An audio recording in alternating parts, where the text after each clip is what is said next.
The two adventurers are gossiping about a mage who was able to take down a stray dragon. His name is Quagmire Reduce. Illinois' ears perks up and walk towards them to ask for more information. The adventurers cannot remember well the details of the rumor. Illinois then offers her body if they can remember more details. Thus, the two think hard. They then blurted that he is in Basharant's second city of Pippin. Illinois thanked them thinking she already found him. Reduce and Soul Party is traversing the snow for a mission. Reduce uses his magic to scout the area. He then announces that there are a pack of luster grizzlies heading towards them in a very fast motion. Reduce uses his earth magic and traps them. It gives the opportunity to the party to attack the grizzles and slash them to death. Suddenly a red dragon appears. The dragon fly into rage and hits some adventurer. Soul orders them to retreat. Reduce unsheathes his wand and makes smoke screen and let the party run. He jumps on its head and run on its back to the opposite direction. The dragon throws him a fireball, but Reduce uses his wind and magic power. He was unfazed by the attack. He creates small boulder and attacks the dragon. The dragon dodges, but Reduce was able to hit it, making him fall in his magic mud and smashed its head.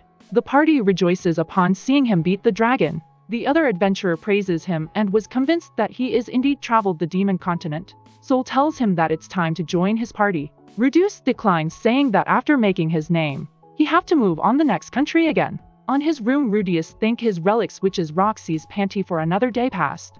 In the morning, Rudius do his routine exercise such as jogging, doing push-up and sit-ups and many more. Seeing his body improving, Reduce is amazed. In the next scene, Reduce is having his meal when he hears the man sing a story of how he took down a red dragon. Some of the listeners says that it is boring and ruining the liquor and that he should sing a different want. Suddenly, the doors open and Illinois walks in. He pointed Reduce and states that she finally found him. Rudius greet her, but she does not ring bells on him. Illinois told him that he is hard to miss, as she said, referring to Roxy.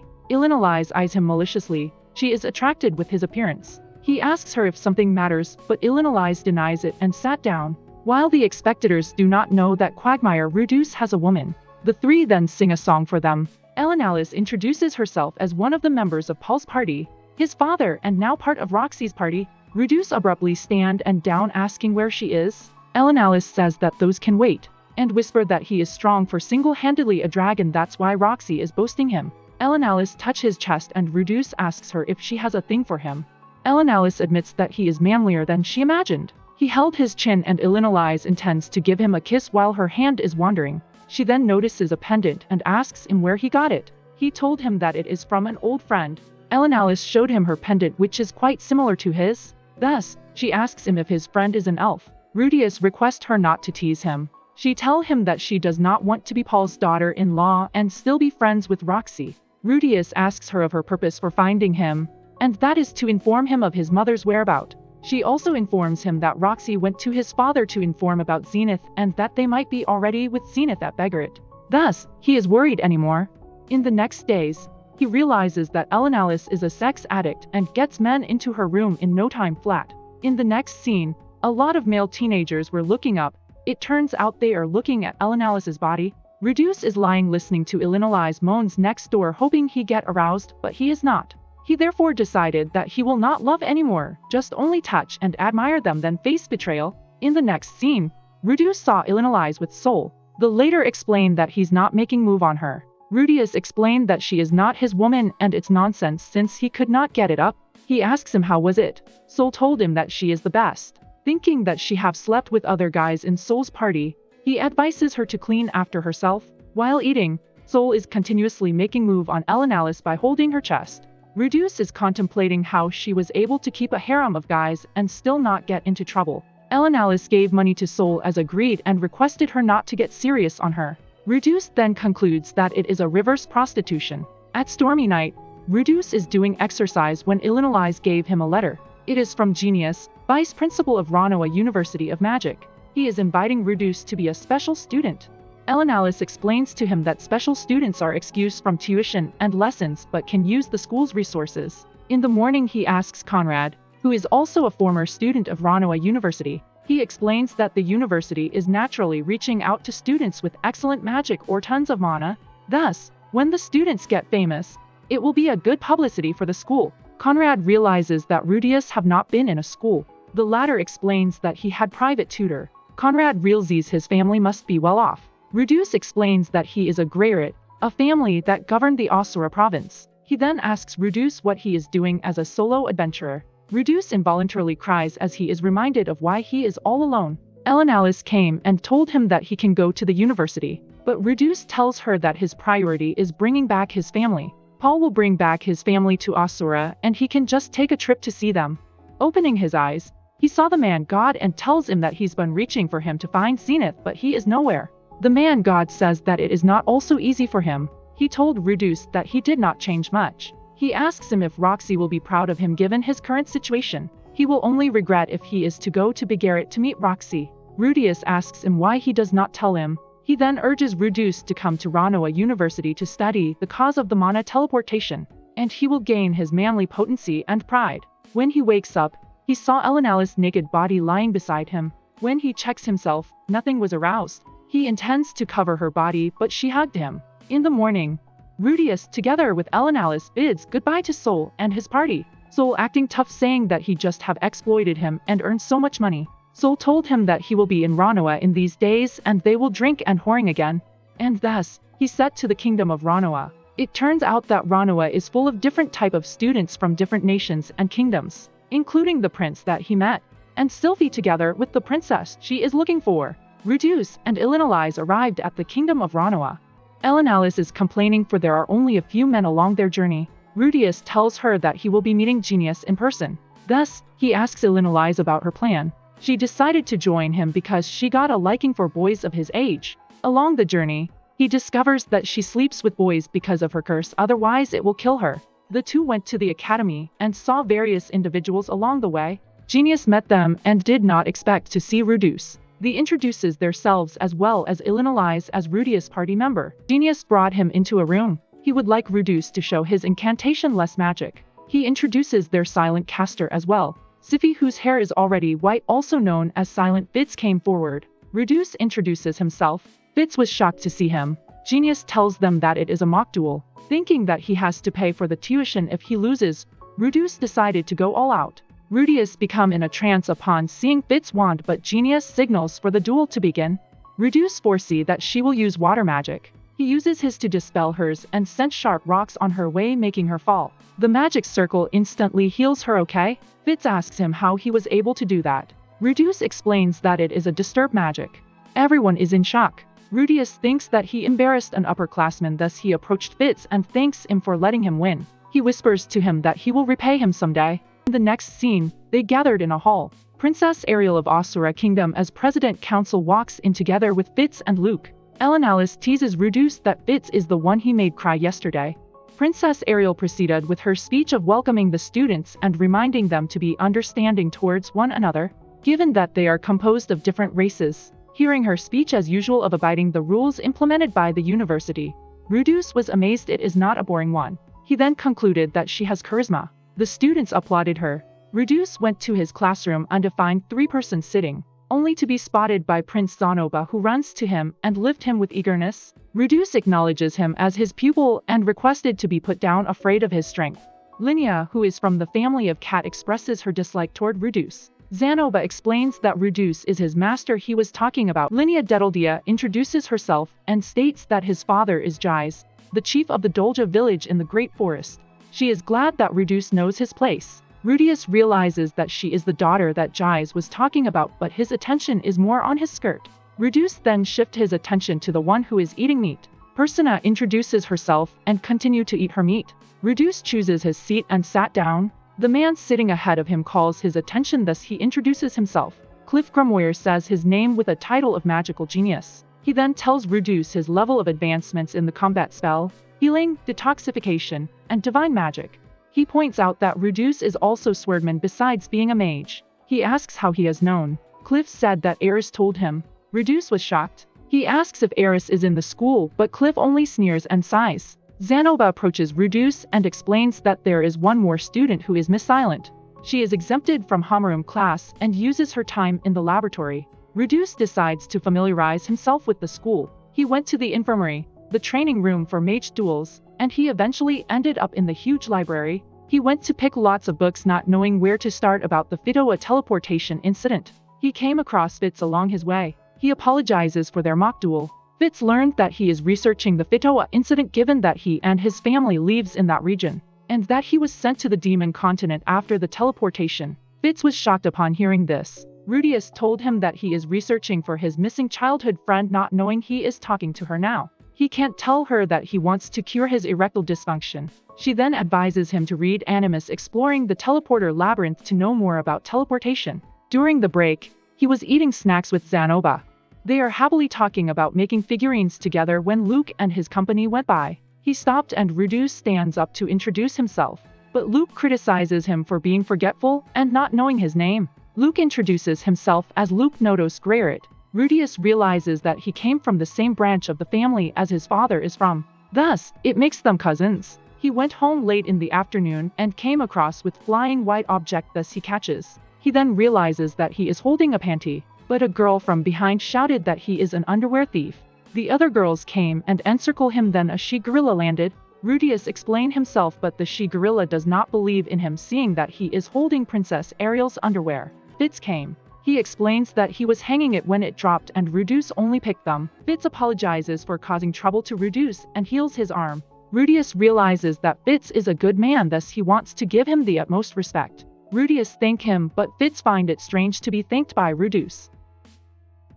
Rudius starts the day early. He did his daily training routine and saw someone who was jogging early. After going back to his room, he practices his figurine making magic but seems a bit rusty. He eats breakfast and lunch with Zanoba and finds food in the cafeteria similar to Japanese foods. He saw Illinois doing her thing with a man. In the afternoon, he takes basic classes in divine, healing and magic barrier. In his free time, Rudius do research on teleportation, but since teleportation is prohibited, he only finds a few useful books. At night, his daily routine is over. Holding a figurine, he realized that his sickness is still lacking progress. The next morning, Rudius is in the library when Fitz came and asks to sit beside him. He inquires on the progress of his research, but Rudius has nothing to say. He noticed that Fitz is also reading a book on teleportation. Fitz explained that one of his acquaintances is involved in the incident. Rudius feels sorry for him. Although Fitz found out that he's alive, he's regretful of doing nothing for him. Rudius listens to him sympathetically, not knowing he is the acquaintance Fitz is talking about. Suddenly, Fitz shyly offers him in researching teleportation. Rudius gladly accepts the offer and shake hands with him, making Fitz smile. Rudius on the other hand is wondering why he feels like he has a thing for Fitz, but he concludes that he's just imagining things. In the afternoon, the two walk toward their dorm. Rudius asks Fitz why he always wears sunglasses, but Fitz only told him that he has his reason. Thus, Rudius does not inquire further. He asks which floor his room is. Fitz explained that he sleeps in the girls' dormitory because he is guarding Princess Ariel and has permission to do so. Rudius remarks that he is pretty normal, unlike what he hears that he is a man of a few words. Fitz states that he is a bit shy. Rudius inquire if he has learned incantation less magic since childhood. Fitz told him that he was rescued by his master and he requested to learn from him.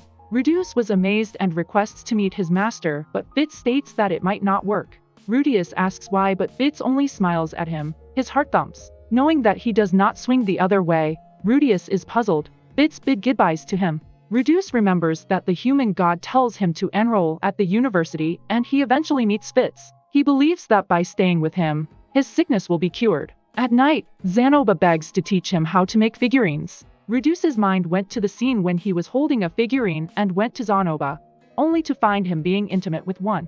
But still, he understands where he is coming from. Zanoba still begs him. He kept on delaying him because he has other priorities and cannot find inspiration. In the end, he decided to teach him. They start the training and do so day and night. But every time Zanoba tries to make one, it is pointless. He could make anything. Rudius offers him another way to make a figurine. He created a block of clay and started to carve using his bare hands. With newfound hope, Zanoba proceeded to make a figurine but ended up with broken clay. He cries mournfully, being not able to carve like his master Rudius. In the next scene, Rudius tells Fitz what had happened to Zanoba. He demonstrated making figurines and Fitz do so, but either her could not make one. Fitz told him that there is a similar case in the kingdom of Asura. Rudius asks him how they solved the problem. Fitz told him that they let a slave do it. Rudius agrees, and lets Zanoba know it, planning they will go into the slave market by the break next month. Fitz shyly states that he is free by that time. Reduce was not quick to realize what he means, but upon realization, he immediately asks him if he wants to join them. Fitz gladly agrees. After a month, Fitz introduces himself to Zanoba. Zanoba changes his attitude and politely introduces himself. Fitz was embarrassed by his politeness. They proceeded to go to the slave market and saw various things along the way. Since they are new in the slave market, they decided to browse. Fitz stopped and saw that they are naked. He notices how big a man's masculinity is. Reduce thought that he is a virgin. Fitz asks Reduce, given that he looks to be used to that scenario. He told Fitz that he will be so once he gains experience. Fitz asks him if he has experience. Zanoba suddenly talked to Reduce, thus he was not able to answer Fitz. Reduce told Zanoba that dwarfs are known for their dexterity. Fitz suggests that they should choose a young dwarf who does not know magic. It will be easier to teach her incantationless magic and his mana capacity to be well built. Reduce realizes that could be the reason why he never felt insufficiency of mana. He started casting at age 2 or 3. They asked the merchant for a young dwarf. The merchant looks at the list and found a 6-year-old dwarf girl. She is malnourished but needs feeding, and also cannot speak human. Thus, the merchant does not recommend her, but they insist on seeing her. They went to the basement and Reduce saw other slaves. The merchant drags the young dwarf, making her chain choke her. Fitz quickly went and healed her. Reduce approached the young dwarf and talked to her in her language, but he was answered with nothing. Thus, the merchant wants to hit her, but Reduce stopped him. He says that she has the look that longs for death. Zanoba asks his master if he has seen those eyes. Reduce replied many times a long time ago. Realizing that it is pointless as already experienced it, he asks her if he wants to die and if he will end it for her. The young dwarf told him that she does not want to die. Rudius put his coat on her. He thought that not wanting to die is enough. In the next scene, they bring the young dwarf to have a meal. She appeared to be starving. Fitz asks Rudius of her name, thus he asks the dwarf in her language. She told him that she is called a child of Bazaar of the Holy Steel and Lilitella of the beautiful Snow Ridge. Fitz remembers dwarfs not having a proper name until they turn 7. They decided to give her a name. Zanoba suggests Julius, the name of his brother he has killed because of his strength. Reduce suggests it make it Juliet since she is a girl. Zanoba willingly agrees. Rudius told the dwarf that her name will be Juliet, but the girl could only pronounce Julie. Julie lives with Zanoba and helps him. During the day, Reduce teach him human language and incantationless magic, and slowly they make progress.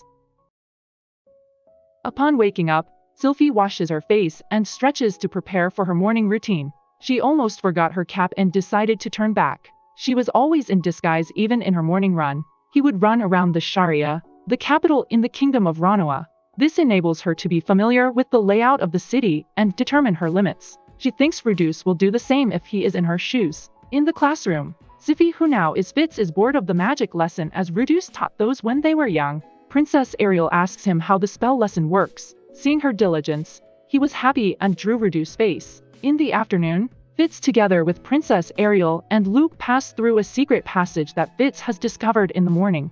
Luke explained that Sharia City is built like a maze given that it is vulnerable to invasion. Princess Ariel jokes that he's taking the lesson seriously. Luke told him that he was just quoting what they had said. Princess Ariel advises him to be careful in playing in the field, but Luke tells her that he cannot help since he has a Notice blood. Fitz realizes that Reduce came from the Nodos family too.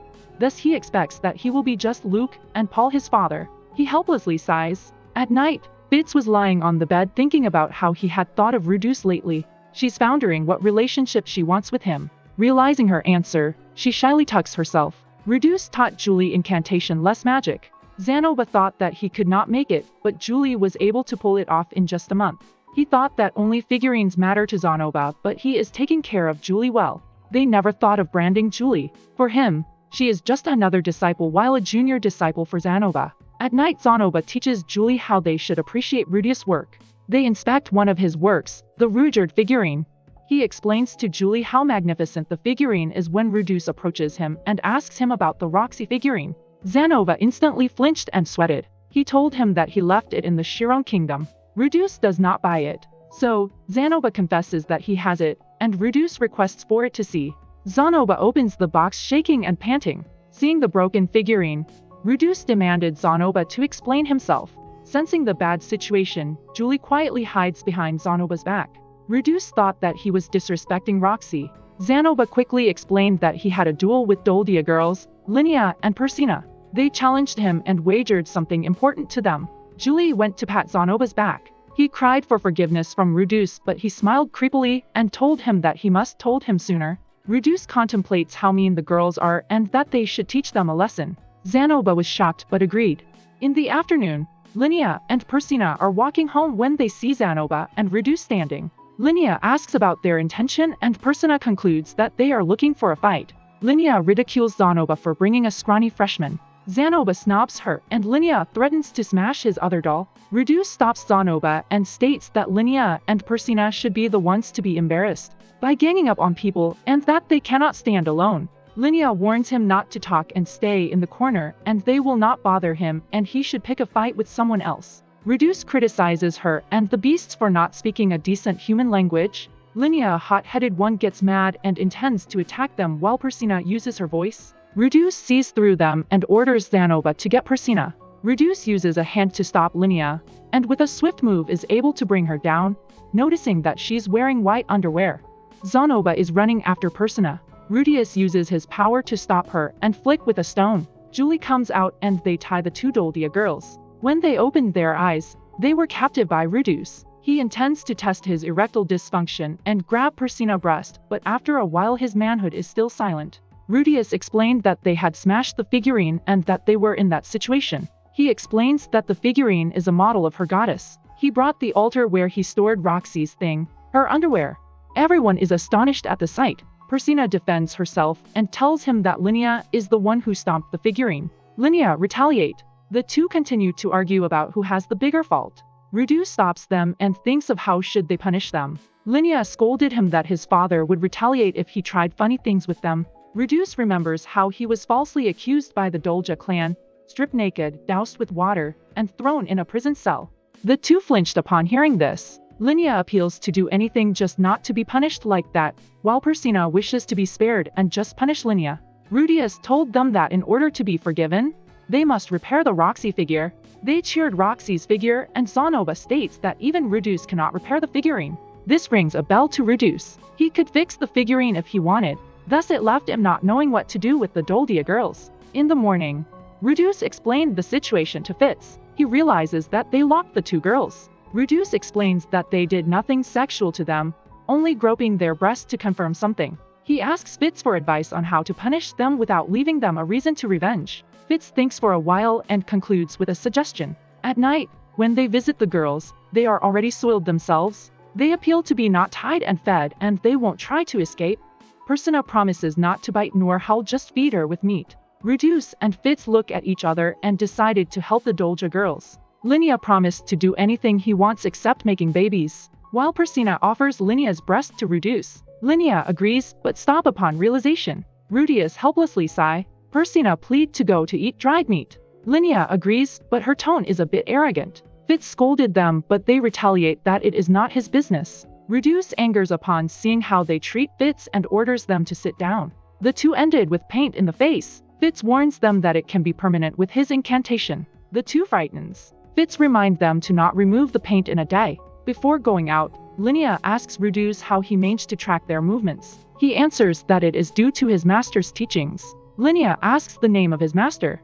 Reduce contemplates that Ghislaine is the one who teach him swordsmanship, thus he spills the name. Linnea asks if it is Sword King Ghislaine of the Doldia Kingdom, which Reduce agrees. They realize that it is indeed Linnea's aunt. The two jump out from the window. Reduce asks Fitz about the paint and worries that someone might do the incantation. Fitz confesses that it is all bluff. The paint is nothing but ordinary. Fitz noticed the cabinet where he keeps Roxy's underwear and intends to open it.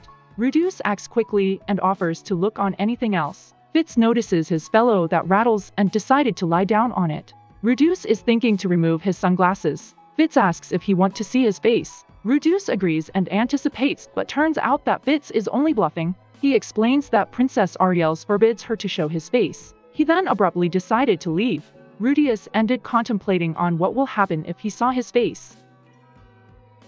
Cliff is reading a book while Linnea is scolding Reduce to get away his hands from her skirt. She taunts him being her an irresistible beauty. Persina tries to explain for Reduce. Hearing all the noise, Cliff scolding them to go out because he cannot concentrate. Linnea retaliate while Reduce apologizes and requested Linnea to sit down. He snobs them and sit down. In the afternoon, he's walking home when he noticed a figure in the window. He was captivated by the scene. Reduce notices that the students are bullying someone. He approached them and someone recognizes him as the Quagmire. He calls them coward for fighting against one. They give the place and he notices that it is Cliff who they bully. Cliff snaps at him but eventually thanked Reduce. He wonders why he hates him in the first place.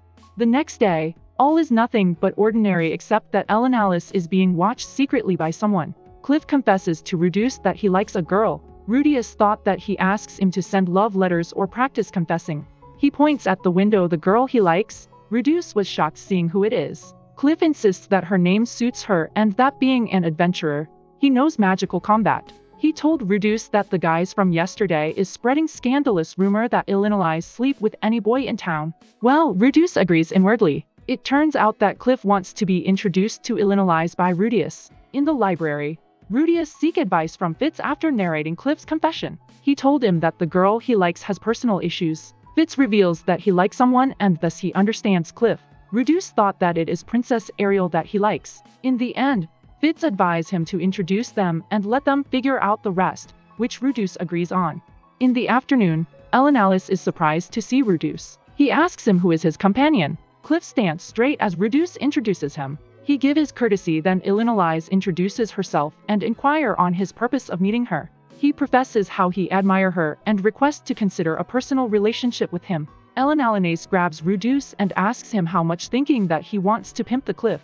Rudius told her that he just introduced him as per his request. Alice thought that it would be a problem to know serious boy like Cliff given her condition. Rudius told her that she can just turn him down, but she should be as truthful as possible. She walks toward Cliff while Reduce decided to leave. Cliff thanked him and he closed the room.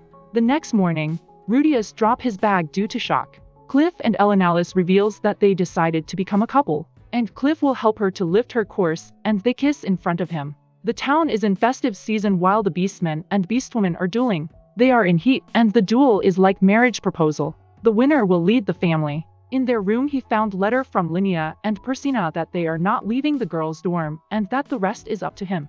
In the hall, he saw a blue-haired girl and hears a Beastman challenging him in a duel. He covers his butt thinking that the Beastman came for him.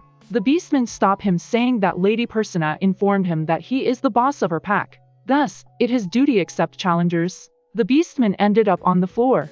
Fitz came to him at the library asking why he has many challengers. He tells him that they consider him the boss of Linnea and Persina pack. Whoever beats him can marry either the two princesses. Fitz points out that there is one girl in the queue line. He asks him if she is cute. Fitz leaves realizing Reduce is showing his no-do side. He follows him only to see purple six-handed man holding a Beastman. It turns out that they want to be first in queue line, but they told him that he needs to defeat them to be able to do so. He saw the eye of foresight. Thus, he recognizes that he is Reduce. His fiancée Kishirisu spoke greatly of Reduce, so he wants to challenge him. The two ended up surrounded by students while waiting for Rudius' staff. Badagati, the purple six-handed one, thought that humans are always hasty but Rudius is always composed. Maybe the reason why his fiancée think great of Reduce. Badagati told Reduce to sit. He told him that Kishirika have called him marvelous than Laplace, and his mana is one of the greatest. But he informed him that training alone cannot rival Laplace. Reduce makes him promise not to attack him before asking a question. He asks Badagati if he knows Hitagami, the man god. He asks him how does he knows him and he confessed that through his dreams. Badagati thinks before blurting out that he does not know him and laughing. He encourages Rudius to laugh with him. Suddenly, Fitz arrived running holding his staff. After unsheathing his staff, he requested Badagati to spare his life even if he lost. Badagati found it funny that he is begging for his life despite of all his mana. He stops laughing after hearing Reduce that the dragon god nearly killed him. Badagati then proposes a condition. With one strike of his mightiest blow, he must wound him in order to win. If not, then he'll lose. Reduce thinks before agreeing. Reduce concentrates his power and make a sharp steel boulder. He adds speed with his mana to strengthen its impact. The crowd including Fitz is standing still. He asks Badagati to be ready before unleashing his strike. A thick smoke appears and Badagati's half-body fly a meter. Reduce was shocked that he might be dead and look at the crowd. Suddenly he hears Badagati, who is now appears smaller, laughs. His body parts assembles and he returned to his bigger physique. He holds his arm and declared him the winner. Then he reminded him that it is his turn and punches him hard. In the next scene, Fitz is healing Rudu's swollen face. After thanking him, Fitz reminded him to take rest and leaves. He lays on bed thinking how rough the day after dueling with Beast and Batagati. Comforting himself that he will not see him again, he sleeps. Winter came and in heat period ends, thus Linnea and Persina are in the room. They thought that Batagati is also duel with Rudus for them. Persina then offers Linnea's breast to Rudus as thank you gift, which ears him scratches on his face. Then they hear laughter and makes everyone sit still, only to find Batagati on the in front after passing through the roof. Fitz together with Princess Ariel and Luke are walking in the alley when Rudus and Persina appear. Noticing their attachment, Fitz thinks that Rudus like her, thus, he feels depressed and bumps. In their student council office, Princess Ariel notes how Fitz turns every time Rudus passed. Fitz admits that he does not tell him yet, which shocks the two. Luke asks Princess Ariel what should they do. She calls Sylphie in her name and advised her that he can use the name Fitz in whichever way she sees fit. Rudus is in the library studying teleportation techniques. The deeper he studied, the more summoning and teleportation became similar. Yet, there are still differences such as the summoning of is cannot be done with people. He approaches Fitz to ask someone expert on summoning. Fitz told him that he knew one whom he might already know the name. He heard Silent 7 Star was the one that improved the dining menus, invented the uniform, and blackboard, which are all from his world. On the other hand, Silent 7 Star is humming peacefully. He decided to see her. Upon walking up the stairs, he knocks on a door and hears the voice to come in. He was shocked at the sight. After realizing who she is, he remembers how he was killed and ran with much panic. In his memory, he recalls how he was stabbed with Orsted. Silent 7 Star tells how impolite to run after seeing someone, and then Rudus collapses. He gained consciousness and saw Fitz. He told Fitz that he had a nightmare where a white masked woman killed him. He then saw the woman he was talking about. Silent 7 Star asks what he is afraid of. She saved him last time, but he might already forget because he was dead at that time. Rudus fearfully asks where Orsted, but Silent 7 Star says it will take a while before he comes for him, and that he might kill him depending on his action. Fitz asks her how he knows Rudus and why he is so afraid of her. She answered that he may remember what Orsted had done to him. She asks him 3 questions. One is if he recognizes the name written on the piece of paper. The second is if he knows her language. And last is who he is among the 2 names written. Rudus told her that he is neither the two. That shocks Fitz to hear his foreign language. Silent 7 Star removes her mask and introduces herself as Nanahoshi Shizuka from Japan. He remembers her face as the same as the girl who is about to be hit by the truck. She asks him his name. And Rudus replies with Rudus Greyret. She knows that it is his alias in that world and she cannot blame him after what happened. She promises that she is on his side and encourages him to work together in order to get to their world. Rudus explains that he does not want to go back. After a while, Fitz requested the 2 to speak in a language he could understand. Nanahoshi puts on her mask and explains that she does not have an interest in their new world. Rudus told her that he was born as a baby and has family and friends in this world. She asked how he ended up there and he answered that it was a traffic incident. While Nanahoshi is narrating to Rudus how she ended up in Orsted protection, Fitz stands up and sees the foreign writings. She asked Orsted to spare his life because he seemed different. Rudus asks why Ochersted and Hitagami are enemies, but Nanahoshi does not know. Nanahoshi told him that she traveled around the world for a year using a teleportation circle. Someone she met told her that she must have been summoned by someone in that world. She added that they are irregularities of that world, and changing its course of history might cause them to be deleted from that world. Nanahoshi is using the academy library for her research but ends up with nothing. Everything has mana, even the carcass of animals, but she has nothing. She also finds out that she is not aging, but Rudus is otherwise. After sitting, she proposes a partnership with him given that they have one objective, to understand the teleportation technique. Rudus has mana that she needs while she has information that Rudus wants. Rudus agrees and Nanahoshi reminds him that there is no backing down after. She mentions that he is researching mass teleportation and Rudus asks how she knows. They remember Fitz's presence and Rudus asks to talk in the local language. She's wearing rings while saying that the teleportation might be caused by her. Fitz is mad and throws her magic but repels by her. She hysterically throws a fit while Nanahoshi asks for help. Rudus holds Fitz and says that Nanahoshi is also a victim. Fitz calmed down and Nanahashi apologized for phrasing it that way. Fitz also apologized for attacking her. Nanahashi explains that even Orsted does not know what happened in mass teleportation. As Reduce and Nanahashi continue to talk, Fitz is cleaning her mess. Nanahashi told him that he could answer what triggered the teleportation if she succeeded in her research. In the afternoon, while walking home, Fitz asks Reduce what he thinks of Nanahoshi. Reduce answers that he will trust her for now. Reduce then thanks Fitz for worrying about him, but Fitz denies before eventually agreeing. How was the video? We hope it was good. If so, please check these videos. Also, please comment down your thoughts and your suggestions for future videos. If you haven't already, please consider subscribing now to show the support to our channel. We hope to see you soon with another video right in this channel. Have a nice day.